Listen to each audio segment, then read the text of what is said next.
Kada may isang medical condition na mga batang edad 5 years old lang po ang nagkakaroon. 5 years old pababa ang nagkakaroon. Na kung hindi po maagapan at magamot ay pwedeng magresulta sa komplikado at delikadong problema sa puso. Kung ano po ang sakit na ito, let's watch this. Ang Kawasaki disease ay isang kondisyon na nakakaapekto sa mga bata edad 5 taon pababa.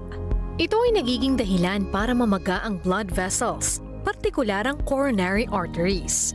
Ipinangalan ang Kawasaki disease kay Dr. Tomisaku Kawasaki, na unang nakarecognize ng symptoms nito sa ilang kabataan sa Japan noong 1967. Una niya itong tinawag na mucocutaneous lymph node syndrome at kinonsider na benign childhood illness. Subalit sa pagdaan ng panahon ay natuklasan na ang Kawasaki disease ay pwedeng magresulta sa serious complications sa puso gaya ng aneurysms. Usapang Kawasaki syndrome. Kasama ang ating bisitang pediatrician sa Hello Doc. Old. Lagyan mo ng old. Para ipaliwanag po sa atin kung anong dahilan, symptoms at treatment ng Kawasaki disease ay kasama po natin ngayon si Doc Noreen Valino Esmino Florendo. Ay, hello po. Good morning po. Good morning. Welcome back, Doc. Thank you. Bati ka muna, Doc. Magandang umaga po sa inyong lahat, mga kada po. Good Doc, morning po sa good inyo. morning. Explain na natin ano ba itong Kawasaki disease or KD na tinatawag. Ang Kawasaki disease po ay isang autoimmune disease kung saan inaatake po ng sarili nating katawan ang mga small and medium-sized vessels ng katawan po natin, particularly po sa puso po. Madalas po, yes. Blood vessels. Blood vessels po.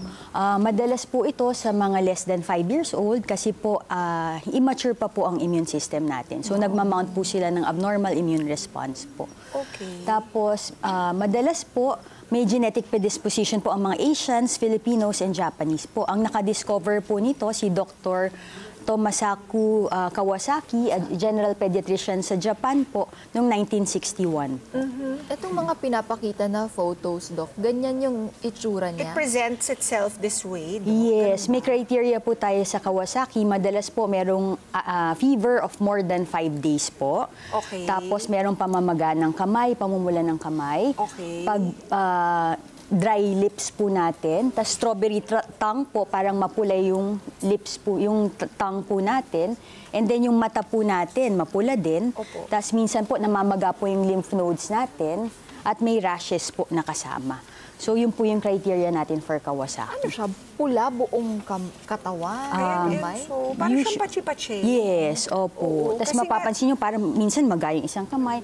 Pwede po siyang mapagkamalang allergy or mga Kaya tinggas siya po. nagmamaga, Doc, because the blood vessels are Yes. compromised. Ganun Yes, ba yun? and kumbaga parang inaatake po ng sariling katawan yung sarili po natin. So inflame po, may inflammatory reaction po yung katawan natin. Okay. So, yun po ang kanyang simptomas. However, yung causes niya, hindi pa rin na Unknown pa rin po until now. discover Yes. since the 60s. Yes, unknown pa rin. Although may mga studies, epidemiologic studies from the Philippine Pediatric Society na sinasabi po na dito sa Pilipinas, most common siya sa dry season, March to September. Pero hindi po ibig sabihin na doon lang nagkakaroon. So possible po na may trigger lang, environment trigger nung panahon na yun. Which is heat. Possible po, pero hindi po yun yung sanhi. Opo, hindi po yun yung cause. Nagtitrigger lang. Yes, opo. Tsaka din po yung mga post-viral or bacterial infection, minsan nati-trigger din po, pero hindi din po yun yung cause po. Opo. May mga triggers lang po. Pero until now, hindi pa po talaga alam ang cause po. Pero meron po siyang treatment. Yes, may treatment po pag na-diagnose po ng maaga, lalo na pag pumasa po dun sa criteria ng Kawasaki, meron po tayong binibigay na intravenous immunoglobulin po. Pinapakalma po niya yung immune system para hindi po atakihin yung katawan natin. Tapos nagbibigay din po ng aspirin, lalo na pag affected yung heart natin, para hindi po mag-cause ng blood clot or heart attack po sa mga bata natin. Hindi naman ito nakakahawa, Doc.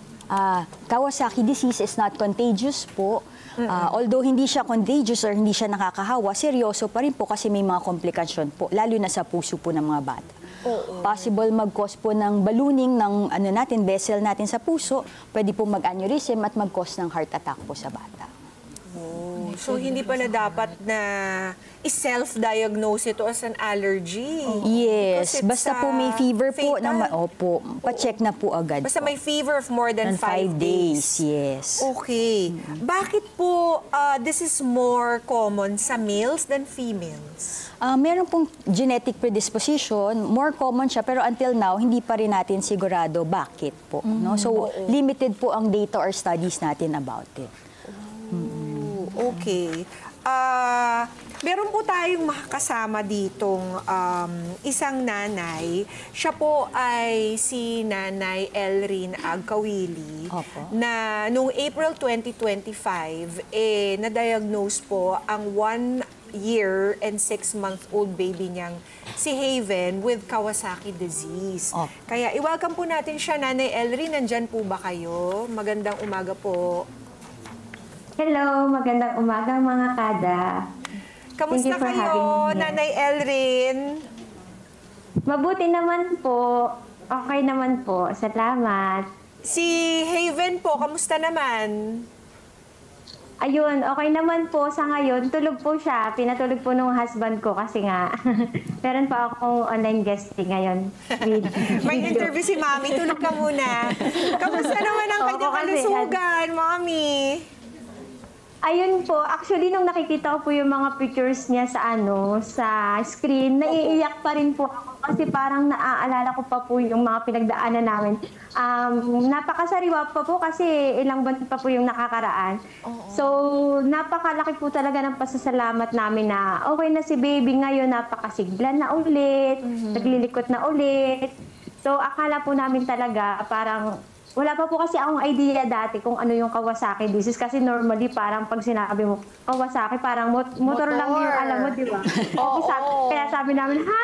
May ganun bang sakit? Parang motor lang yung alam namin. So parang nung initially po talaga yung reaction ko, kung sinabi ng doktor na, hala, pinakamahal yung isa sa pinakamahal na sakit. So parang yung initial reaction ko, parang cancer, ganyan. Tapos later on naman po, nung na-explain na nung doktor na kailangan na lapatan ng treatment, which is IVIG. Tapos nung nakapag-gather na rin ako ng mga informations from someone na naka-experience na din ng Kawasaki, yung mga anak nila, ayun, medyo gumaan na yung pakiramdam ko kasi parang naku-cure naman as long as may early diagnosis and treatment. Eto, Mami Elrin. Very good, Mami Elrin ka doon. Oo, para mas maka-relate pa yung mga kada natin, paano po ba nagsimula? Ano po yung una nyong nakitang sintomas? Ayun, gaya ng sinabi ni Doc, yung baby ko kasi nagkaroon siya ng fever. So, akala ko yung parang normal na lagnat lang kasi 'di ba parang gawa ng init at lamig ng panahon, ganyan. So, parang more than 5 days na yung lagnat niya. I think it was 3 days lang yung lagnat niya. Parang naninibago ako kasi sobrang taas talaga. Nasa 39 degrees Celsius yung lagnat niya, yung temperature. So, nung it was Sunday, parang nababother na ako. So, Monday, nagpunta kami sa PIDYA niya. Tapos, ang dami na nag-i-start na yung, bukod dun sa lagnat niya, nag-show up na yung mga rashes niya, sa kamay, sa paa. Tapos, ang sabi nung pedyan niya, nung dinala namin, hand, foot, and mouth disease daw. So sabi ko, baka nga hand, foot, and mouth disease kasi parang napapanahon yung mga, kasi di ba summer, ganyan. April, oo. Yung marami din akong mga kakilala na yung mga anak nila may hand, foot, and mouth disease. So sabi ko, siguro nga hand, foot, and mouth disease. So binigyan siya ni Doc ng mga gamot. Tapos umuwi kami sa bahay. Monday noon, tapos ng Tuesday, hindi pa rin talaga bumababa yung lagnat niya kahit tinatry namin yung ibang brand ng gamot kasi sabi namin baka hindi na siya hiyang dun sa nakagawian na iniinom niya. So, hindi pa rin talaga bumababa yung lagnat niya. Tapos yung rashes niya, nag-i-spread talaga all over her body. Like parang, as in sobrang dami, nababother na ako pati sa likod. Kasi kita nyo naman dun sa kita nyo naman po dun sa mga photos. Tapos bumalik po kami ng Wednesday. Parang pinalipas lang po namin yung isang araw. Sabi ko doon sa husband ko, balik tayo ng Wednesday kasi parang mali. Parang feeling ko hindi to ordinaryo hand, foot, and mouth disease. Kasi sabi ko, bakit yung mga likod niya, nagkakaroon na rin ng as in, Rashes. sobra pong dami. irritable na po talaga si baby kasi hindi na po siya nakakatulog, kamot po siya ng kamot. Tapos yung tongue niya talaga, hindi po siya makadede. Kasi nga po siguro yung mouth niya, parang nagsasore na rin po. Tapos Okay. ayun, pasok po yung criteria lahat na sinabi ng pedya. Ayun, na-diagnose na po siya na may KD, Kawasaki disease. Mami Elrin, so kumuha po kayong second opinion sa same doctor or ibang doktor? Actually, yung pedya niya kasi, nung nagpa-check up kami nung Monday yun, wala siya. Yung meron pala siyang reliever. So, ibang doktor yun. O ibang doktor ang nag-diagnose ng Kawasaki? Nung Monday, hindi yun yung pedya niya. Parang reliever. Ibang Yun yung doktor yung nagsabi nagsabi ng foot and mouth, tama? Ayun. Opo. Tapos po, nung bumalik kami nung Wednesday, Yun yung okay na pedya. po, on duty na po yung pedya niya. Buti Yun po naman. yung nagsabi sa amin na na Kawasaki. Tapos, Oo. na po yun, ora mismo po, kailangan na po siyang dalhin doon sa mas malaking ospital dito po sa probinsya namin kasi kailangan po siyang matingnan ng pedya cardio. Tapos para nga po maagapan. Kailangan alert ka rin talaga. Mabuti na lang si Mami Elrin hindi na satisfy dun sa unang diagnosis, hindi ba? Opo. Dok, anong nararamdaman mo ng mga oras na yun, Mami Elrin? Kung ako yun, Nako po. papanik na Panik. ako. Actually, nag-iiyak na po talaga ako kasi po, as a first time ma'am, parang parang lagi kang yung mo po yung lagi kang nag-aalala, pagka may yung anak mo may nararamdaman kakaiba, hindi ka mapakali, hindi ka makatulog. Parang iniisip mo, sana sa'yo na lang yung nararamdaman niya. Ay. So sabi ko sa husband ko, which is very thankful naman po ako sa husband ko. Kasi di ba po, sa iba-iba, kakapacheck up lang natin ng Monday. Bakit babalik na naman tayo, di ba po? Ayun, pumayag naman po siya na balik po kami nung Wednesday. Tapos ayun po, humingi po kami ng tulong doon sa barangay namin. Tumawag po kami ng ambulansya para dalhin po kami doon sa mas malaking hospital, which is sa Lucena City po. Very Ayun, good, iyak po ako Mami. ng iyak. Iyak po ako ng iyak kasi nga po, ayun po, iniisip, wala pa po akong knowledge about Kawasaki. So iniisip ko, ano ba to, curable ba to, gaano pa kami magtatagal sa hospital. Tapos, ayun po, saka lang po in-explain ng doktor at saka laking pasasalamat din po ng doktor kasi meron daw po tinatawag na golden period. Dok, tama po ba? Yung may golden period po na Anong na period dapat yun, po, Mami? Golden period. Golden? Yes, kasi po may komplikasyon po yung Kawasaki. So pag hindi po agad na ibigay yung IVIG natin, possible po na maapektuhan yung heart to the point na magkaroon ng heart attack or aneurysm po ang bata. At that Age, at that early 1 year age and 6 po. months. Yes, opo. Buti na lang naagapan. Yes, opo. Because they were able to treat the Kawasaki disease Yes. early. Early, Hindi opo. na nahantong sa, ang pangit naman ng Term. golden period. Yes, opo. Diba? Parang, Opo. okay. So, ano po yung naging gamutan? Ganong katagal? And was si Baby Haven po ba ay na-hospitalized? Did she talaga Na-confine? Na-confine po siya doon? Opo, na-hospitalized po siya for 6 days. And then, kailangan niya po mag-undergo nung IVIG. Kailangan niya po agad mabigyan ng IVIG. So, pagkatapos po noon, sobrang hindi pa po talaga nag-subside yung lagnat niya. So, yung pong IVIG talaga, parang magic. Parang nung naubos po siya, parang nawala na yung rashes, nawala na yung lagnat. Pagkatapos sa Parang isang po bote, talaga siyang- ganon, Mami? Ano po kasi yun, Ma'am Pia? 4 vials po yung kay baby. Kasi parang, yung Per pong kilogram vials po na yun, siya parang, kinukuha. nakadepende po yun sa weight ng baby. So, yung baby ko po, medyo, maliit. So, parang 8 point something lang po yung weight niya. So, 4 vials lang po.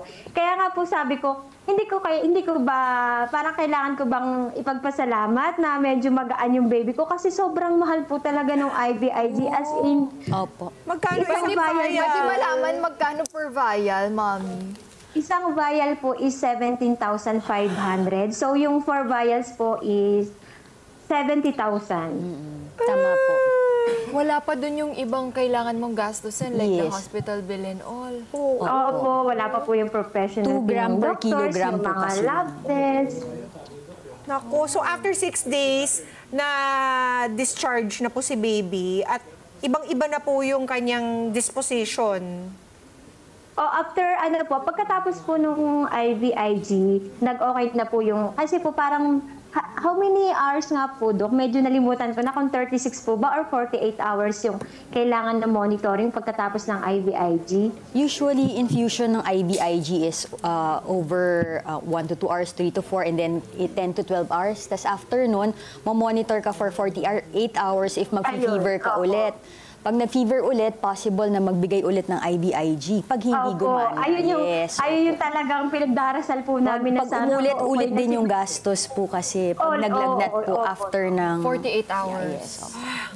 So, pwede umulit. Yes, possible. Depende pala siya sa reaction ng body mo, ng katawan mo. So pag nag-fever po ulit within that period, magbibigay po ulit ng second dose po.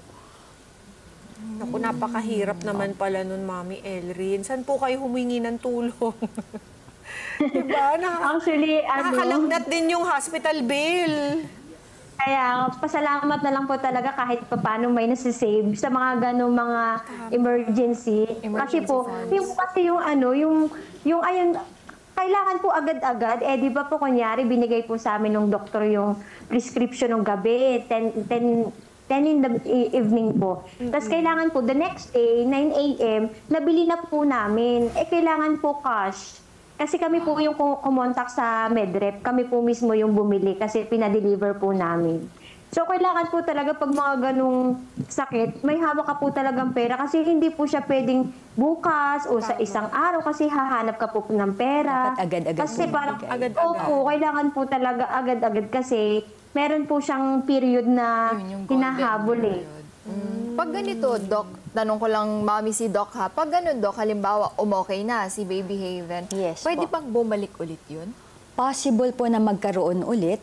Sabi ko nga po, ito po ay autoimmune disease, no? Pwede pong mag-mount ulit ng immune response yung bata. Kaya po pagkatapos po usually ang sinasabi namin, as much as possible, wag muna maglalabas para po hindi tayo mahawa ng iba pang infection.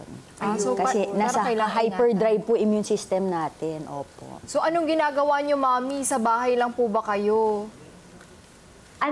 Actually, oo. Hindi pa kami masyado naglalabas lalo na sa mga indoor playgrounds kasi parang nagka-phobia na kami. Kasi hindi namin alam kung saan namin nakuha yun. Hindi din naman kami naglalabas. Parang nag-research ako kung saan ba talaga posibleng nakukuha. Pero unknown pa talaga yung cause niya. So, okay naman na si Baby Haven. Malakas na, makulit na ulit. Ayun nga lang, nung initial na pagkalabas namin, siguro after 2 weeks, Dok, yung mga joints niya, parang bago siyang natututong maglakad, hindi siya makalakad. Parang natutong Painful ba siya, pa po na out of balance siya. Which is, sabi naman po nung pedya niya, parang normal daw po yun na reaction. Mami Elrin, bago kami magpaalam, baka meron kang gustong pasalamatan or may gusto ka bang itanong kay Doc? Wala naman po. Bale, may Every 3 months po ba talaga yung kailangan na follow-up check-up ni baby? Lalo po sa cardio po niya, lalo na kung may nakita po sa 2D echo na findings, best po talaga na laging nakikita ng cardio po para na monitor po ng 2D echo. At saka, Mami Elrin, meron ka bang maipapayo sa ibang mga magulang tungkol sa Kawasaki disease? Okay. Para po sa mga magulang na kung makasakali man ay magkakaroon yung anak niyo ng Kawasaki disease, wag po kayong mataranta. Kailangan yung lakasan yung loob nyo kasi kayo yung magiging lakas ng baby nyo. At saka, ngayon kasi, sa panahon ngayon, parang marami ng knowledge na lumalabas tungkol sa Kawasaki. Tapos meron na nga proper treatment. So, ayun. Basta lakasan nyo lang ang loob nyo at saka i-maintain nyo yung pag-pray. Hindi talaga kayo malulos pagka pinanghawakan nyo yung pagdadasal kay Lord. Tama. Amen. Maraming At saka yun, wait lang po, bilang magulang, lagi nyo pong paniniwalaan yung instinct nyo as a mother. Totoo. Pagka meron kayong nararamdaman na something's wrong, hindi okay sa pakiramdam nyo, huwag na kayo magpatumpik-tumpik. Consult the doctor. Mas maigi na yung maagapan kaysa maghintay kayo or manghinayang kayo sa pera. Mas malalakihan kayo ng gastos. Kaya please, always trust your mother instinct. Yun lang. Galing ni Mami Thank you, Elrin. Mommy. God bless you, Mami Noted. Elrin. Thank you so And we much pray na po. tumuloy-tuloy na ang pagaling ni Baby Haven at hindi na bumalik ang kanyang Kawasaki disease. Yan po ang prayer namin. Maraming salamat for joining us this morning. Salamat din mga Mami kada. Elrin Salamat po. Agkawili. Thank you. Salamat po. Thank you so much. Yan, si Mami Elrin from Sariaya, Quezon. Dok, grabe. Mother's instinct ang Grabe. gumana, no? Yung Grabe experience makarinig niya. talaga ng actual story, Totoo. di ba? Kayo po ba, Dok, meron po ba kayong mga na-encounter na mga cases na after being treated, bumalik? Rare naman po. Ay, thank you naman. Sa practice ko so far, wala pong nag-recur na Kawasaki po. Buti naman. Lumalakas na po talaga kasi Yes. dumodoble na yung ingat or triple Opo. na yung ingat ng mga Mga parents. how long kaya, Dok, before we can say na totally Kawasaki disease-free ng isang bata? Ayan po ang hindi natin masasabi. Kasi parang common siya hindi sa naman less sila than pwedeng 5 years. indoor forever. Opo.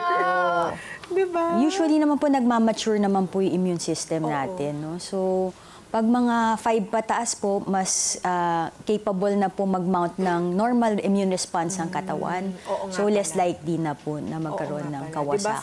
5 and under Yes, yung karaniwang dinadapuan ng Kawasaki disease. Kaya, Doc, maraming Thank you, salamat. Thank Doc. you po. Maraming Thank you salamat din. po. Also for your assistance kay Mami Elrin.